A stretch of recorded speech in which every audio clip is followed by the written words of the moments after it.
unti-unti na ngang lumalabas ang katotohanan kung ano talaga ang nangyari kina Imelda at Rodrigo Duterte. Ayon kasi sa balita, inamin na umano ni Imelda na si Amy Marcos ang naging bunga ng kawalang yaang ginawa ni Rodrigo Duterte sa kanya. Ngayon nga daw na makukulong na habang buhay si Digong ay nais na niyang ipaalam ang sinapit niya sa dating Pangulo, sisiguraduhin umano niyang pagdudusahan ni Digong ang mga kasalanang ginawa nito hindi lang sa kanya maging sa bansang Pilipinas. Samantala narito naman ang video sa update sa lagay ni Rodrigo Duterte sa Netherlands. Magkakaroon po ng pagbasa ng husga ng ICC Appeals Chamber dun sa hinihinging provisional release ni Tatay Digong. So ngayon po, pag-usapan natin ngayon yan. No? So tama na po yung mga issue ko dahil ako naman po hindi ako ang importante. Ang importante si Tatay Digong. Kaya naman po ako naririto dahil kay Tatay Digong. No? At kaya naman ako mas ginugusto na manatili dito sa Netherlands ay dahil rin kay Tatay Digong. Well, ina-emphasize ko po na yan ang mas ginugusto ko na manatili rito kasi kanina, ang sabi ng mga immigration na pagpulong sa akin, ikaw naman talagang gusto mong manatili dito sa Netherlands. Totoo yun. Kung ako'y papipiliin, talagang mas gusto ko rito dahil nga nangako ako kay Tatay Digong na walang iwanan. Pero ako na may abogado. At kung kinakailangan talaga akong pumunta ng Austria at wala akong choice at hindi ako tatanungin kung anong gusto ko, syempre susunod ako sa gusto nila. Ang problema, tinanong ako gusto mo bang lumipad? Di sabi ko hindi, kasi sabi ng doktor ko hindi ako dapat lumipad. Kasalanan ko ba yun? No? At 2 beses ako tinanong, 2 beses ako sumagot. At syempre, ang tanong nila is, hindi naman totoo yan dahil gusto mo lang dito dahil nandito si Duterte. Well, isa yan sa dahilan. Pero ang talagang dahilan, yung 2 certificate that I am unfit to fly. Pero inaamin ko, syempre, kung ako ang papipiliin, mas gusto ko sa Netherlands kasi at least malapit ako kay Tatay Digong. Di ko man siya nakakausap, alam naman niya at sinasabi ng lahat ng dumadalaw, nasa labas lang ako, nag-aantay sa kanya. Pero, nung ako'y nasa eroplano na at ang buong akala ko ako talaga ay pupunta na ng Austria, ang iniisip ko, pararating ko na lang kay Tatay Digong. Tatay Digong, huwag ka mag-alala, hindi naman kita iniwan dahil nasa Europa pa rin ako. Totoo naman. Dahil miski ako'y makapunta ng Austria, nasa Europa pa rin ako. So tuloy pa rin yung aking pangarap, yung aking pangako na hindi ko siya iiwan. Pero, yun nga po, no? Kung ako talaga ipapupunta ng Austria, pareho naman kami abogado ni Tatay Digong. Kung talagang yan ang naging desisyon ng hukuman, kung yan talaga naging desisyon ng otoridad, kinakailangan respetuhin. Kaya lang, lahat ng mga desisyon nga, syempre, binabalanse rin yan sa karapatang pantao at meron naman akong karapatan sa mabuting kalusugan.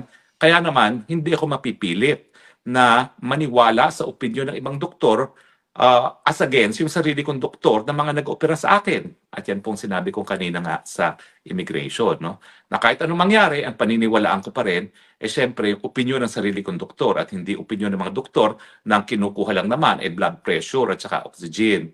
Meron kasi 2 doktor na nag-examine sa akin. Pero ang ginawa lang nila, kinuha ang aking blood pressure, kinuha ang aking oxygen at sinabi fit to fly. Yung mga nag-opera sa akin, ang sabi, unfit to fly. No? At ang hinihingi lang naman nila is until 8 January dahil ang sabi nga ng aking neurosurgeon, after 2 months, malalaman na natin kung talagang completely successful yung operasyon. Totoo namang masela nitong operasyon sa spine. No? Ano ba naman yan? Pero anyway, ako naman po ay hindi ang totoong istorya sa Netherlands. Ang totoong istorya sa Netherlands si Tatay Digong. At importante po ang babasahing desisyon bukas dahil ito po ay tungkol sa panandaliang kalayaan ni Tatay Digong. Now, balikan po natin bakit meron bang ganitong interim release na tinatawag. Well, kapareho rin po yan ng pagpapiyansa, right to bail. Na kapag hindi naman malakas ang ebidensya, may karapatan na magkaroon ng panandaliang kalayaan ang mga akusado. Pero may pagkakaiba po. Kasi ang system dito sa ICC, ang pagkakakulong, nakadepende lang kung merong mga good grounds para ikaw ay ikulong. Sa Pilipinas, ang pagkakakulong pag merong probable cause. Yung likelihood na merong ang krimen na nagawa at ang akusado ang siyang gumawa. So, malaking pagkakaiba po yan. Dahil yung good grounds, mababang threshold lang po yan ng ebidensya. So, yung probable cause, wala pa pong probable cause at yan po ay titignan doon sa confirmation of charges na naantala nga dahil doon sa issue na kaya ba nga ni Tatay Digong na harapin ang isang paglilitis sa kanyang kondisyon ngayon sa pag-iisip, psychological, no? So yan po ay bibigyan ng kasagutan kasi nag-appoint naman sila ng mga experts para pag-aralan ang kondisyon ni Tatay Digong. Now, bakit importante yung pagkakaiba ng probable cause at saka good reasons? Well, dahil nga po napakababa noong threshold of evidence para magkaroon ng warrant of arrest, binabalanse yan doon sa binibigay na karapatan ng akusado na magkaroon ng interim release. Kasi nga po, wala pang probable cause, presumed innocent siya, wala namang masyadong ebidensya na dapat talaga siyang ikulong, that the evidence of guilt is strong, kaya binibigyan ng interim release ang mga akusado dito sa international tribunals. Yan ay dahil na rin sa katunayan na kapag sila ay nadetena, idedetena sila dito sa dahig, malayo sa bayan ng mga akusado. No? Dahil nga sa katunayan, sa mga lokal na hukuman, kung ikaw naman ay aarestuhin, diyan ka aarestuhin, no? Kung saan dinidinig ang kaso. At ganyan din dito, kaya lang malayo ang dahig. Kaya binibigyan ng interim release. Ibig sabihin, itong interim release, ito ay dahil kinakailangan balansehin yung katunayan na sa ICC, makukulong ka miski napakababaw ng ebidensya. So babalansehin yan sa pagbibigay ng interim release. Ngayon, ano yung mga batayan kung ikaw ay mabibigyan ng interim release? Una, yung ebidensya laban sa'yo. Ito ba ay mabigat o hindi? Pangalawa, kung ikaw ba ay may possibility tumakas. Pangatlo, kung ikaw ba ay merong pang pagkakataon na gumawa muli ng kahit anong kasalanan. At pang-apat, kung ikaw ba ay susunod sa mga kondisyones na i-impose ng hukuman para ikaw mabigyan ng panandaliang kalayaan. Now, ang aking basa dun sa desisyon kung saan nabasura ng pre-trial chamber yung interim release ni Tatay Digong ay dahil daw hindi naman pinakita na mababaw yung ebidensya o hindi pinakita na mabigat yung ebidensya kay Tatay Digong at saka sinabi nga na hindi masyado na-discuss yung kung siya ba ay flight risk, kung siya ba ay gagawa pa ng ibang krimen. Himay-himayin natin yan. Well, unang-una, uulitin ko na bagamat sinasabi na dapat na-discuss na ang ebidensya ay hindi mabigat labang kay Tatay Digong, alam naman natin na yung warrant of arrest ay nakabase lamang sa good grounds. So ang tanong ko, bakit kinakailangan na patunayan na mabigat ang na hindi mabigat ang ebidensya laban sa akusado, alam naman nila. Sila mismo nag-issue ng warrant of arrest na mababaw lamang ang ebidensya laban kay Tatay Digong. Ibig sabihin ko, bakit kinakailangan i-discuss na the evidence of guilt is not strong, ang basihan sa kanyang pagkakakulong ay mababaw, good grounds lamang. Hindi pa sapat na yun? Na pinaaresto mo yung tao hindi dahil mabigat ang kasalanan, kung hindi, mababaw nga ang basihan. Good grounds lamang. So bakit kinakailangan mo pang ipakita? No? So yun ang unang-una kong pula. Pangalawa, yung mga sinasabi nila na dahilan na hindi ipinakita, na hindi siya flight risk, hindi ipinakita daw na hindi na siya gagawa ng mga krimen, ang sabi nila, hindi daw masyado na-discuss doon sa mga sinumiting pleadings ni Tatay Digong na hindi siya flight risk. Well, unang-una kasi, nagkaroon naman ata ng kasunduan sa panig ng depensa at ng prosekusyon na hindi nila ko-questionin na yung pagiging flight risk at yung capacity na gumawa pa ng krimen si Tatay Digong.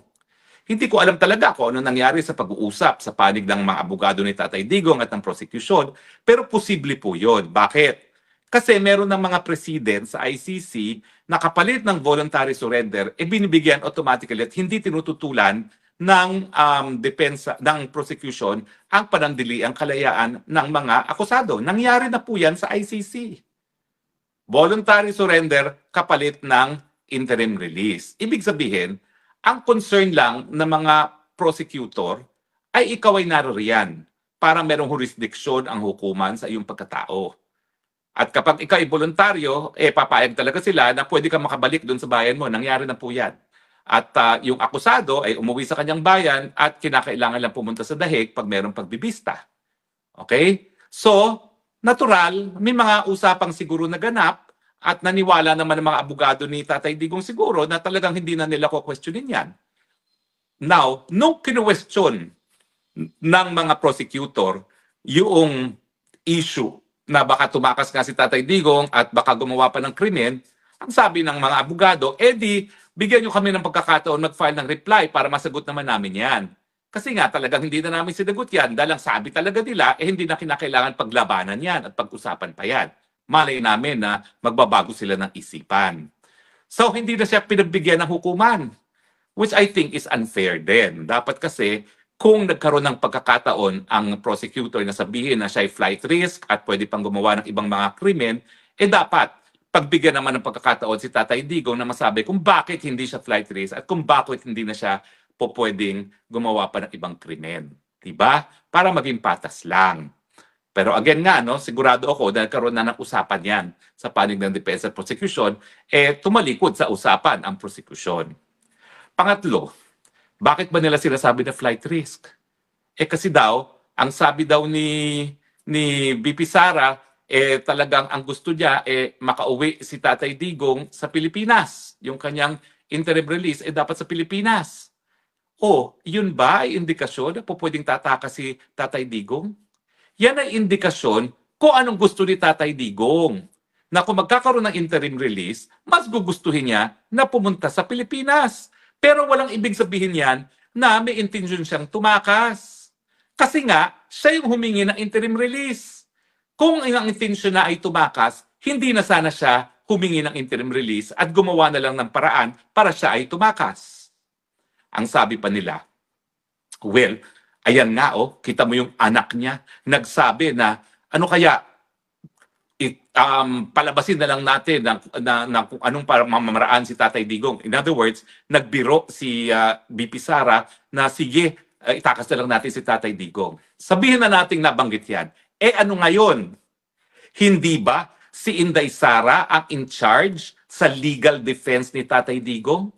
Hindi ba yung pagiging in charge niya sa legal defense ni Tatay Digong ay nagpapakita na rinirespeto ni Inday Sara yung proseso sa ICC? Dahil kung intention nga niya na itakas na lang ang tatay niya, bakit pa siya makikialam dun sa legal defense ng tatay niya? Di gumawa na lang sana yan ng plano na itakas ang tatay niya na alam ko, hindi gagawin ni Inday Sara kasi sa totoo lang, Girl Scout si Inday Sara. Hindi yan papayag sa anything na shortcut at hindi nasa tamang proseso. Minsan, sasabihin ko sa inyo talaga ang totoo minsan sa tingin ko, dapat hindi ganun si Inday Sara. Pero ganun siya Ang gusto niya lahat in order. Ang gusto niya lahat sunod-sunod. Ang gusto niya lahat pursuant to procedure. Sa totoo lang, sige aminin ko. I disagree na dapat lahat talaga in order. Kasi kapag merong extraordinary circumstance, sa tingin ko, meron dapat extraordinary response. Hindi ganun si Inday Sara. So anong sinasabi nila na si Inday Sara pang nagsasabi na pinaplanong itakas? Hindi po. The fact na si Inday Sara kumuha ng abogado, the fact na walang tigil na dinidepensahan ni Inday Sara ang mga abogado ni Tatay Digong, the fact na palagi niyang sinasabi, respetuhin ang proseso, the fact na wala siyang planong ginagawa para itakas si Tatay Digong beyond sa kanyang pagbibiro, ay nagpapatunay, walang intensyon. At ang importante, para nga makita kung may tunay na intensyon ng Inday Sara, tignan mo, meron ba talaga siyang intensyon? Now, pag-usapan naman natin ngayon yung issue na baka daw gumawa na naman ng krimen si Tatay Digong. Ang sabi ng pre-trial chamber, alam mo, yung mga kasong linilitis ay mga nangyari sa Davao kasama na yung siya ay alkalde. Re-elected muli daw ang Tatay Digong at ang kanyang vice mayor ay kapatid din niya na nagpapakita na po pwede silang gumawa ng krimen. Well, unang-una, meron na bang krimen na napatunayan? Wala pa naman. Paratang lang yan. So bakit sasabihin nyo na palibasa alkalde siya uli at ang anak niya, ang vice mayor, who is now acting mayor, yan ay by itself ebidensya na plano niyang gumawa ng krimen uli. Patunayan muna na mayroong mga krimen na nangyari bago sabihin na dahil siya ay re-elected at yung anak niya ay naging vice mayor at acting mayor, na pwede silang gumawa uli ng krimen. Pero sa tingin ko, habang hindi pa napapatunayan na may kahit anong krimen na nagawa ang Tatay Digong, walang basihan para sabihin na gagawa siya uli ng krimen diyan sa Davao. Hindi rin kasi kinonsidera ng mga huwes ang tunay na um, larangan ng politika ngayon sa Pilipinas. Sinasabi nila na ma-impluwensya si VP Sara dahil siya ay Vice President at alkalde pa rin daw itong si Tatay Digong. Totoo yan. Hinalal sila ng taong bayan dahil mahal sila ng taong bayan. Pero ang tanong, malaki bang impluwensya ngayon ni Vice President Sara? Wala. Kita mo nga, pilit na pinatatanggal siya sa pwesto. Pilit na talagang binabawasan ang kanyang budget. Sinampahan pa ng kasong incitement to sedition. Yan ba ang taong ma-influential? Sa katunayan, talaga namang may titulo si Inday Sara, pero halos walang kapangyarihan. Naku, baka magalit sa akin si Inday Sara na sinabi ko yan. Ma'am, sorry ha, pero yan po ang katotohanan. Dahil ang Vice President naman talaga, dahil wala namang cabinet portfolio, talagang nag-aantay lang kung may mangyari sa presidente at siya ipapalit. Kaya nga, yung mga tumututol kay Inday Sara para maging presidente kung mawawala si Marcos. Hello, hilo ba kayo? Kaya nga may Vice President para siya talaga ang pumalit kapag nawala na ang presidente, di ba? Bakit yung tututulan? Yan lang naman talaga ang katungkulan ng Vice President. So nasaan yung impluensyang sinasabi nila ni VP Sara? Wala. Dahil kung if they even bothered sa sistema ng gobyerno natin, wala naman talagang kapangyarihan ng Vice President kung hindi mag-antay na mawala ang presidente. Yan ang katotohanan. Kaya tignan nyo ang activities ng Vice President's Office. Ino-augment niya yung mga trabaho ng line agencies, lalong-lalo na kapag merong sakuna. Kasi nga, minsan, yung executive department sa ilalim ng presidente, clueless kung anong gagawin. Di ba? Pati nga, pag may malakas na bagyo, nagkakamot sa ulo si Marcos kung anong gagawin niya. Samantalang si Inday Sara, yung kanyang Office of the VP, alam nang gagawin kasi naka-preposition na yung mga tulong na ibibigay sa taong bayan. Yan ang ginagawa ni VP Sara dahil wala naman siya ibang magagawa. In other words, i-augment yung katunayan na yung mga obvious na dapat ginagawa ng presidente, lalong-lalo na sa panahon ng sakuna, hindi nagagawa at yan ang tinutupad ng kanyang tanggapan. Malinaw naman po yan. So, mali yung sinabi ng pre-trial chamber na ma-impluwensya pa rin at pwede gumawa ng krimen. Ulitin ko po dahil unang-una wala pa naman napapatunayan na may ginawang krimen si Tatay Digong. So bakit sasabihin na pwedeng gumawa na naman ng panibagong krimen? At pangalawa, hindi totoo na bagamat Vice President si Inday Sara, wala naman talaga siyang impluwensya sa Pilipinas ngayon. Dahil siya nga ay mortal na kaaway ng mga Marcoses at siya ay Vice President, ang tanging trabaho ay antayin na mawala ang presidente para mamuno ng walang power vacuum. Di ba po? Well, anyway, isa pa yung sinasabi na pwede raw gumawa dahil mayroon na naman si Mayor Baste. Well, ganun din po yung argumento ko dyan. Miski acting mayor si Mayor Baste, nakatali naman ang kamay niya. Hindi naman siya pinapili kung sino mga pulis niya. O di ba tinanggal lahat ng mga pulis na tapat kay Baste Duterte. O, ibig sabihin, napakahirap pa rin na maging mayor na hindi kakakampi ng gobyerno. Kasi linilimitahan din ang kapangyarihan ni acting mayor Baste Duterte. At ang pinaka-importanting kapangyarihan na nagkaroon ng limitasyon ay yung pagpili kung sino ang mamumuno sa kapulisan sa Davao City. So, suma total, naniniwala po ako na dahil po dun sa balanse na nakasaad sa Rome Statute na po pwedeng maaresto base lamang sa mababaw na ebidensya, good grounds, kinakailangan mabigyan talaga ng interim release si Tatay Digong. Unang-una, dahil hindi kinakailangan na ang akusado magpapakita na mabigat ang ebidensya. Trabaho yan ng prosecution. Yun ang unang pagkakamali nila. Bakit hihingan mo ang depensa na hindi malakas ang ebidensya laban sa kanya? Ang trabaho naman talaga diyan ay prosecution. Dahil sila may burden to prove guilt beyond reasonable doubt. Pangalawa, bakit mo sasabihin na flight risk dahil lamang sinabi ni Inday Sara? May pagkakaiba sa salita at merong pagkakaiba sa salita na merong intensyon na wala namang kahit anong ebidensya na intensyon na isatuparan yung biro na ginawa ni Inday Sara Duterte. Pangatlo, wala namang pong tunay na impluwensya ang BP Sara bilang Vice President na nag-aantay lamang kung may mangyayari sa Presidente at dahil siya ay kalaban ni Marcos Jr. Pang-apat, si Baste Duterte, alkalde nga, pero limitado rin ang kapangyarihan at ang pinaka-importanting na limitahan na kapangyarihan ay yung pagpipili kung sino magiging pinuno ng pulis sa Davao City. Pero bukod pa dyan, hindi dapat binabaliwala ng hukuman yung dictates of fairness and justice. Paano naman magiging magkakaroon ng banta na tumakas ang isang 80 anyos na nahuhulog na habang naglalakad lamang? Akala ba nila sprinter ang isang 80 anyos? Hindi po ito dahil si Duterte ay Duterte. Pero katotohanan, pag 80 anyos ka na, mahirap ka na talagang gumalaw. Bukod pa dyan, meron na ngang issue kung kaya pang harapin ni Tatay Digong ang isang paglilitis. Hindi ba dapat on humanitarian grounds, on the dictates of humanity, ikinonsiderahan ng hukuman? So sa akin po, bukas, 28 ng Nobyembre, dapat walang ibang desisyon ang appellate chamber kung hindi dapat mabigyan ng interim liberty si Tatay Digong because that is in accord with justice and fair play. Kahit anong decision po ng korte will prove that the ICC is not about justice, it is about politics. Agree ba ho kayo or disagree?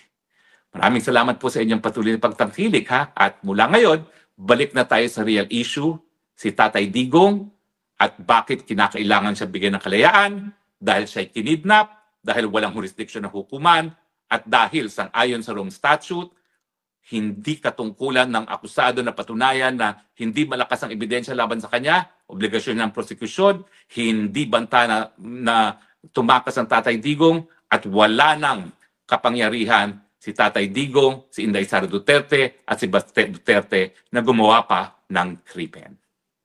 Magdasal po tayo mamaya. Kami naman po dito sa The Hague, wala na po kaming ginagawa kundi magdasal, magdasal, magdasal, at magdadasal pa rin. Siguro po, kung ikokonsidera nyo yung aking mga karanasan, lalong-lalo na yung mga nangyari nung isang araw lamang, yan po yung nagpapatunay sa powers of prayer.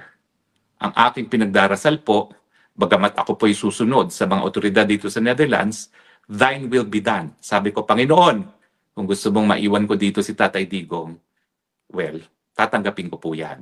At sasabihin ko na lang kay Tatay Digong, malapit pa rin naman ako sa kanya sa Austria. Pero, nagkaroon po ng kasagutan ng aking panalangin, di po ako pinaalis ng ating Panginoon. Salamat po ha, at magdasal po tayo para sa kalayaan ni Tatay Digong. Sabi ng Panginoon, ask and ye shall receive. Amen. Yan na lang po, reporting live still from The Hague. Ito po ang inyong spokesman bayan, Harry Roque,